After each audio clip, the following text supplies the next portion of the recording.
ये लुका 11 का 15 से लेकर 24 तक हमें मिल जाएगा। एक पिता का 2 पुत्र था, और जो छोटे वाले पुत्र है वो एक दिन आकर अपने पिता से बोलते हैं कि मेरे हिस्से में जितने भी संपत्ति है वो मुझे दे दो।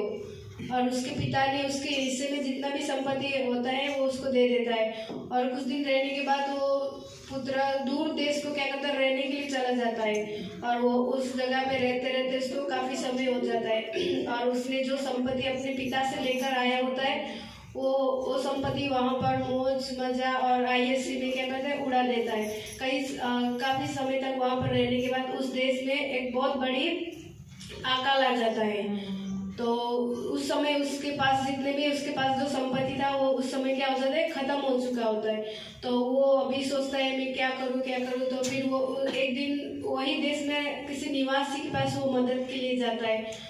तो वहाँ पर जाकर वो मदद मांगता है, और उस निवासी वहाँ के रहने वाले एक व्यक्ति ने उसको वो बोलता है कि सुअर चराने वाला काम उसको दे देता है। और बोलता है कि ये काम करना है और जो खाना सुअर खाता है वही तुमको खाना है। ऐसा करते करते कई समय बीत जाता है। तो वो थोड़ा समय तक तो भूखा रह सकता है, लेकिन कई समय बीतने के बाद वो सोचता है कि उसको वो समय याद आ जाता है कि उसके पिता के पास कई सारे मजदूरों को ज़रूरत से ज़्यादा क्या होता है, भोजन मिलता है। तो वो बात सब याद करते हुए अपने आप को क्या कहते हैं, पश्चाताप करता है। तो कई समय के बाद वो वही सुअर को जो खाना देता था वही खाने लगता है। तो फिर वो सोचता है कि मैं अब मेरे पिता के पास लौट कर चला जाऊँगा। तो वो सोचता है कि अभी मुझे जाना ही पड़ेगा मेरे पिता के पास। तो वो चला जाता है। तो कहीं थोड़ा दूर ही होता है कि जब उसके पिता उसको देख लेता है तो वो उसके पिता उसको दौड़ कर जाकर क्या करता है, गले लगता है और चुम्बन करता है। तब उसके बेटा उसको देखकर बोलता है कि मैंने स्वर्ग के विरोध पाप किया है और इस योग्य नहीं हूँ कि तेरा पुत्र कहलाओ।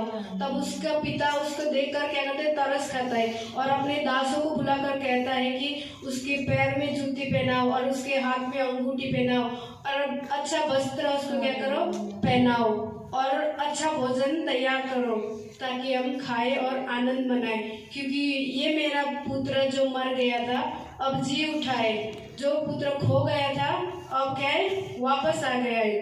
इस कहानी के द्वारा हमें क्या सीखने को मिलता है कि हम भी उड़व पुत्र के समान ही है। हम भी कई बार परमेश्वर के विरोध हम क्या करते हैं, पाप करते हैं। हम काफ़ी सारे गलत कामों को करते हैं। हमारे राह जो है भटका हुआ राह है।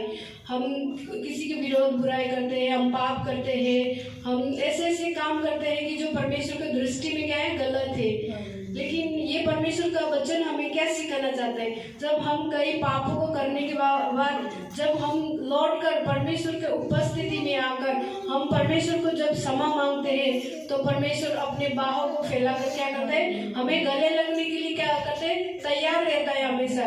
लेकिन हमें क्या करना है, हम भटका तो है लेकिन हमेशा भटका हुआ नहीं रहना है। हम उस उड़व पुत्र के समान जो उसने भी अपने जीवन में रियलाइज किया है कि मुझे अपने पिता के पास जाना है, हम खोया हुआ नहीं बनना है। ये वचन परमेश्वर हमें सिखाना चाहता है कि जब हमें क्या करना है, वापस लौटकर परमेश्वर के उपस्थिति में जब हम जाते हैं तो परमेश्वर हमें क्या करता है, क्षमा करता है। ये कहानी के द्वारा परमेश्वर हम सबको आशीष करेगा।